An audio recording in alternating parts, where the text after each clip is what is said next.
Hi, I'm Barb Nangle. I'm the founder of Higher Power Coaching and Consulting. I want to welcome you to my podcast, Fragmented to Whole: Life Lessons from 12-Step Recovery.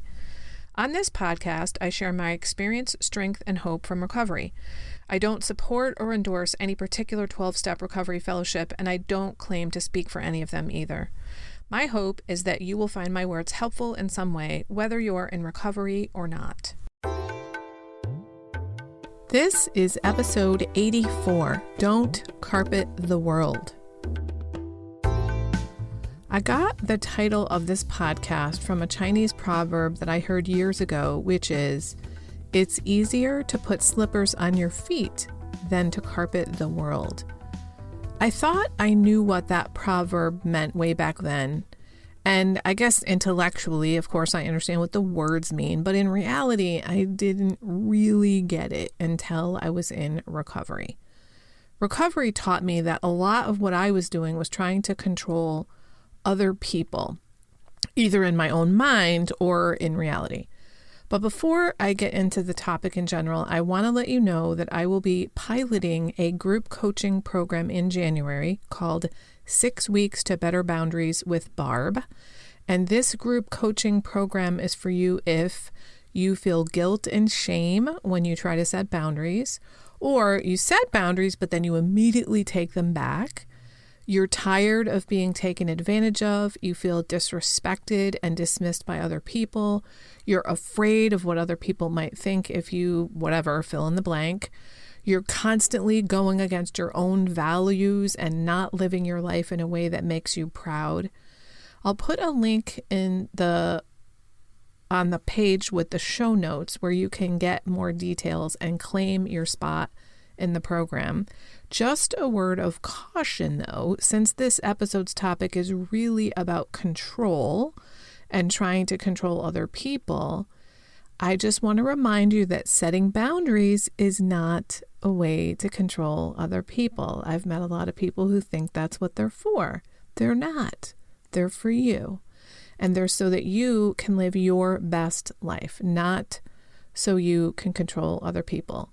Because, by the way, you can't control other people. An example of me trying to control others was my people-pleasing behavior. I was trying to control how other people thought of me. I was trying to get them to think I was nice and kind and helpful and smart and all kinds of wonderful things like that.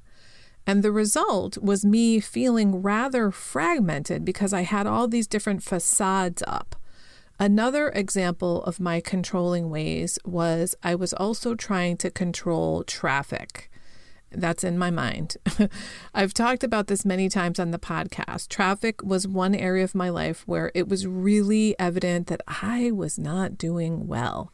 I'd get really pissed off that there was traffic, and I'd get pissed off at other drivers.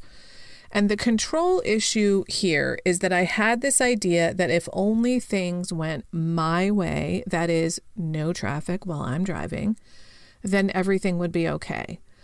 Like, I know better than all the civil engineers about traffic flow and highway construction. My therapist helped me to see that one of the reasons I got pissed off way out of proportion while driving was because it served as a kind of safety valve for me. I didn't share what was really going on with me with other people. And so when all of my tension and disturbance, etc., would bubble up and spew over while I was in the car by myself, and this happened especially when I was alone. I was definitely a jerk while driving when there were other people in the car, but it was magnified when I was alone. What I was doing was taking all the feelings I was holding inside and letting them go when I was in the car. The reason that traffic brought this up was because I had this idea that the road should not be packed with cars, and also things like nobody should ever pull out in front of me or anything like that, despite the fact that I know I have pulled out in front of other people from time to time, accidentally, of course. And of course, that's going to happen to me and everyone else from time to time. But I took it personally, as if they were doing it to me. And of course, there are lots of cars on the highway because the highway was built for traffic. So if we use this metaphor of putting slippers on our feet rather than carpeting the world, what that means is that rather than trying to lay carpet over the entire world, what I mean by that is trying to control the entire world and everybody in it, we need to put slippers on our feet. When we extend the metaphor to us trying to be controlling, think of it like this. The world has jagged edges and places where you can get cut and scraped. So yeah, you could put a nice cushy carpet over the entire world to cover those sharp edges, or you could put slippers on your feet to protect your feet from the sharp edges. Now, if you think about the amount of energy that would be involved if you were to try to carpet the entire world, it sounds insane. Like, how much labor would that be? How many resources would it be? And how fucking exhausting would that be? And it would never be possible. But that's a metaphor for what we're trying to do when we try to control other people and the world. We're trying to make things work for us, as if we know better than God how the world should be. I've been told in recovery, if I'm disturbed, there's something wrong with me. Now, what I've come to realize, that doesn't mean nobody did anything.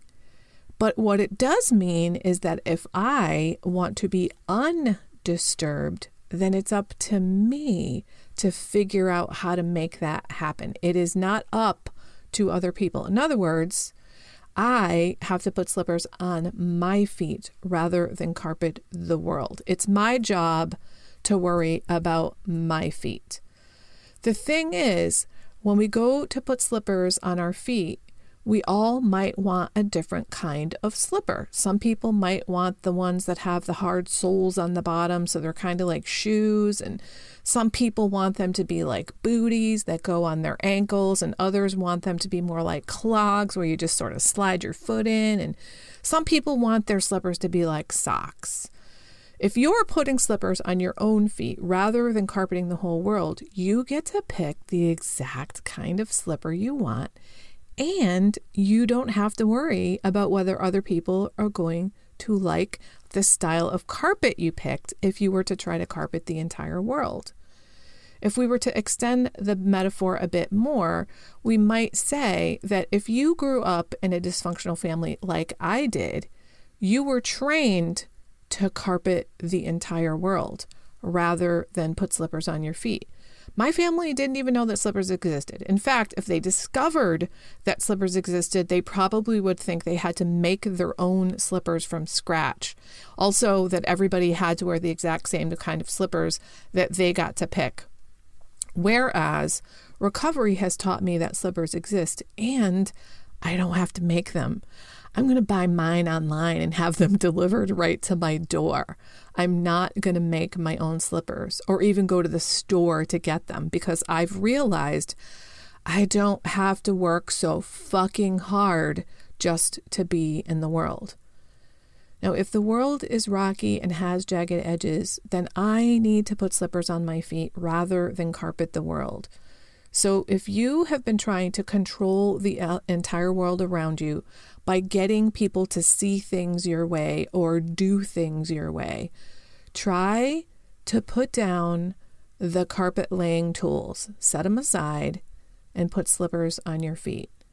So what are the slippers we might put on our feet? What is it I need to do to manage the world? A good example is this. I used to get pissed off that people kept texting me when I didn't want them to. I'd resent them for texting me late at night or early in the morning or when I was busy. And then I realized, I'm trying to carpet the world by getting everybody to not text me at certain times.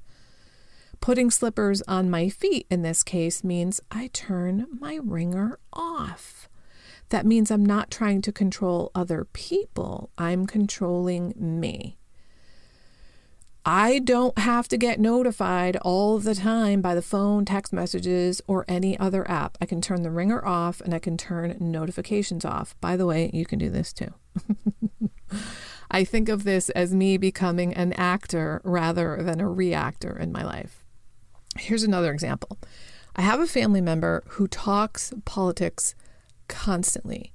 And we do agree politically, but I just don't get involved in politics anymore. I don't pay attention to the news. I don't pay attention to current events because it's not good for my mental health. And I've asked that person a number of times not to talk politics with me because it's just not something I'm interested in discussing. And I realized after about the 5th time that this person is literally incapable of not talking about politics. So I could try to carpet the world. That is, I could try to get this person to force this person to stop talking about politics, which they're basically not going to do. So the way I've handled it, the slippers I put on my feet, is that I now spend very little time with that person. The maximum window of time I can spend with them is about 90 minutes. After that, I gotta go because I just can't tolerate it anymore. I've made the choice to put the slippers on my feet rather than carpet the world. I've decided to change things on my end rather than control others because I've learned to accept the things I cannot change. I've gotten the courage to change the things I can and the wisdom to know the difference. So go, my friends, and order your slippers. Lay down the carpet laying tools. You'll be amazed at the enormous amount of energy you will have once you stop trying to control other people, once you stop trying to carpet the world and just put on a nice pair of cushy slippers. Talk to you next week. That's it for today. Please share this episode with anyone who might find it helpful. If you like what you've heard here, you might be interested in private coaching with me. If that sounds like you, then head on over to barbchat.net, or you can get on my calendar for a free 20-minute consultation to help you make lasting changes in your life, like I've made deep, lasting changes in my life. My ideal client is someone who is ripe for change, but I'll coach anyone who wants to be happy, joyous, and free. So if that's you, then go to barbchat.net and get on my calendar. I'd love to chat with you. Please like and subscribe to this podcast on your favorite podcast outlet. This helps other people find me. Thanks for listening.